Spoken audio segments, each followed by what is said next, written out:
জাতীয়তাবাদীৰ পক্ষত থাকক। আপোনালোকে যদি জাতীয়তাবাদীৰ পক্ষত থাকে কোনো আপোনালোকক গালি পাৰিব নোৱাৰে। আপোনালোকক স্বীকৃতি আমি দিম, আপোনালোকৰ সন্মান, আপোনালোকৰ মৰ্যাদা, আপোনালোকে যে সুৰক্ষিত আমি আপোনালোকক দৃঢ়তাৰে কৈ যাম।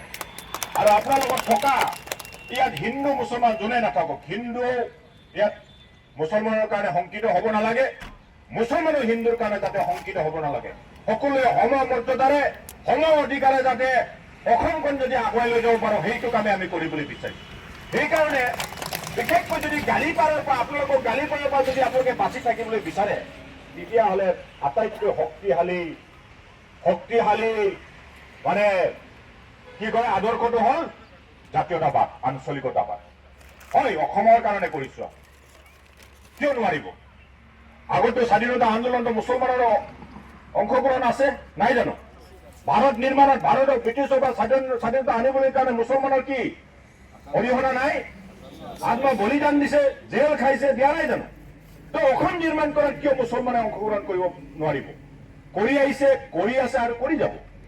এইটো কিন্তু ভাগ ভাগ কৰি থাকিবৰ কাৰণে বিজেপিয়ে কৰে আৰু এটা কোনে কৰে? AUDF কৰে।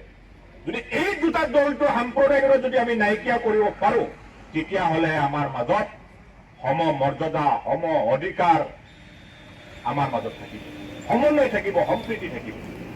গতিকে মই সেইকাৰণে কৈছো যে এই যে বিন্নাকান্দিক উদ্ধাৰ কৰা দায়িত্বটো কিন্তু কেৱল ৰেজল কৰিম বা আমাৰ লুৎফৰ ৰহমান, মিনাজ আহমেদ বা নাৰায়ণ বক্সী নহয়, বা চিত্তৰঞ্জন বসুমতাৰী নহয়, গৌৰৱ গগৈ, লুৰিণ গগৈ নহয়। এই দায়িত্ব আপোনালোকে প্ৰতিগৰাকীয়ে ল'ব লাগিব। সেইকাৰণে এই 20 বছৰ শাসনত বৰদলৈ আজমলে শাসনত আছে জানো? নাই নহয়। জিকি যায়, কি কৰে? জিকি যোৱাৰ পাছত সমষ্টি কি অৱস্থা দেখিছেন নাই? তেওঁ ব্যৱসায় কৰে ডুবাইত, থাকে মুম্বাইত।